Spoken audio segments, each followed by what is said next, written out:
What's happening, everybody? Off the Mike Sports Network here, reacting to the penultimate, I like saying that word, penultimate college football playoff rankings.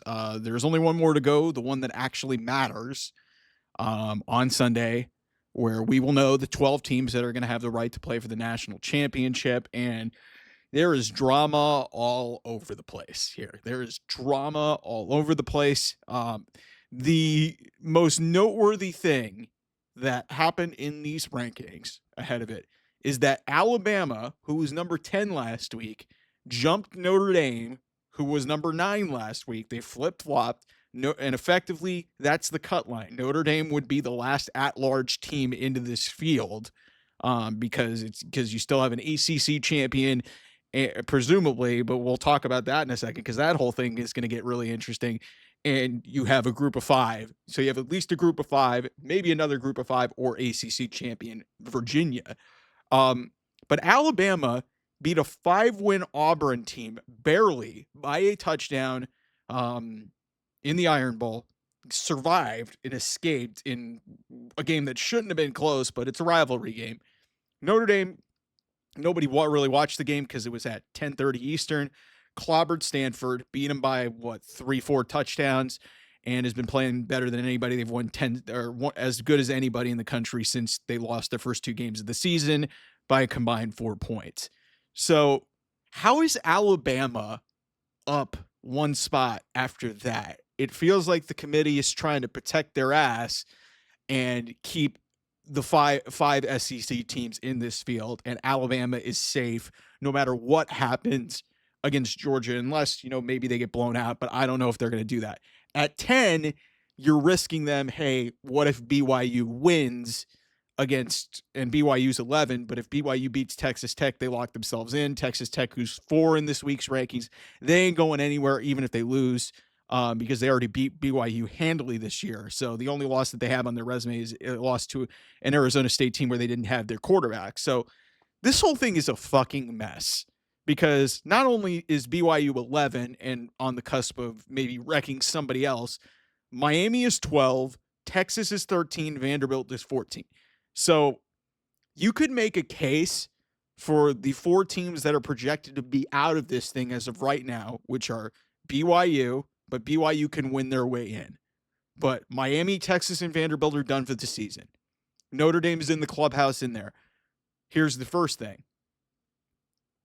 The committee chair, Hunter Yurachek, basically said on television and kind of inferred or implied that if certain things happen, like if BYU gets blown out by Texas Tech again, that would make Miami and Notre Dame 1 spot away from each other. Does head-to-head come in then? And does Miami jump Notre Dame at that point after Notre Dame was ahead of them the entire time? No matter what happens here. And also, if BYU wins, think about this. If BYU wins, the way the committee has set up these rankings is that Notre Dame would be out because BYU would bump them out. They're the last team in. And Miami and Texas, that's 3 ginormous brands that are left out of the 12-team playoff, and universally considered, if you pay attention to a lot of people talking and campaigning, those are 3 of the better teams in college football, and they're bumped out. And I love the fact that we're including group of 5 teams, but let's say also Duke wins. You're talking about Notre Dame, Miami, and Texas being left out for James Madison, North Texas, or Tulane.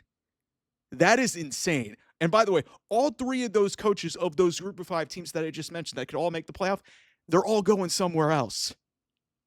North Texas's coach, Eric Morris, is going to Oklahoma State. Tulane's coach, John Summerall, is going to Florida. And James Madison's head coach, Bob Chesney, is going to UCLA.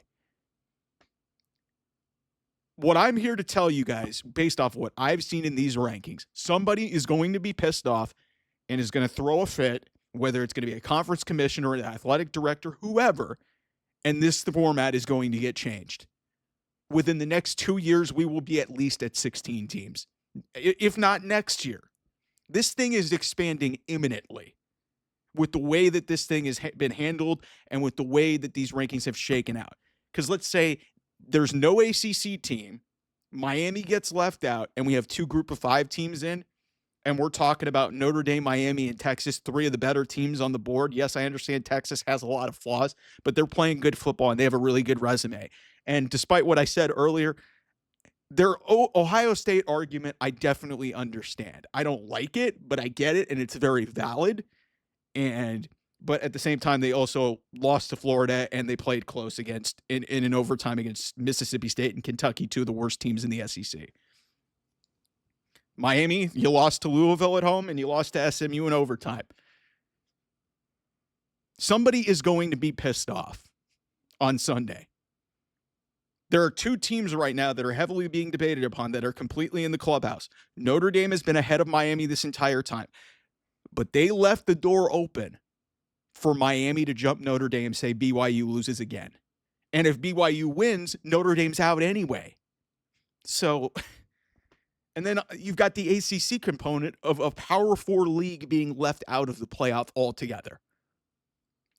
What a disaster for the second year of the 12-team college football playoff. It's a beautiful disaster for people like me, but I'm telling you, there are going to be angry people somewhere, whether it's ACC country, whether it's Coral Gables, Miami, Florida, whether it's South Bend, Indiana. I don't think it's going to be at Alabama, because even if they lost to Georgia, they already beat them. There's no reason to leave them out.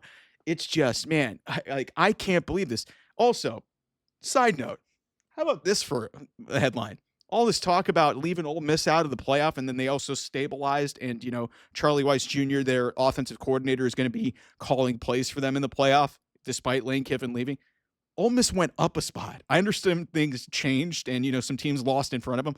Ole Miss moved up a spot and lost their head coach. That's insane. Like this, listen, I love college football. It's my job. I cover it. I love it. But we are heading towards a cataclysmic and just seismic rankings in the history of this sport, because, again, a major brand is going to be really pissed off. Texas is already going to be pissed off because, based off the way these things are set up right now, Texas has no leg to stand on. They're not making the playoff. There's no way for them in. Like, there's zero path for them, because the teams that are in front of them are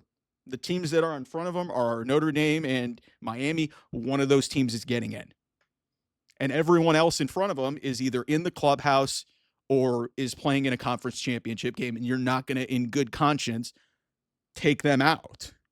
Take a team playing, like I said, if Alabama were to lose, like, convincingly to Georgia, maybe there's an argument, but even then, that's kind of shady too. So, listen, man, I'm here to tell you guys, my big takeaway from this whole thing: somebody's going to be pissed off, and it's going to lead to the expansion of this thing to at least 16 teams, if not by 2026, probably by 2027. Like, this thing is expanding imminently. So anyway, we'll have more reaction to this throughout this. And, like, listen, I have no idea where this thing's going to go. Somebody's going to be really pissed off on Sunday morning. So I'll talk to you guys soon. Thanks so much for watching. Bye-bye.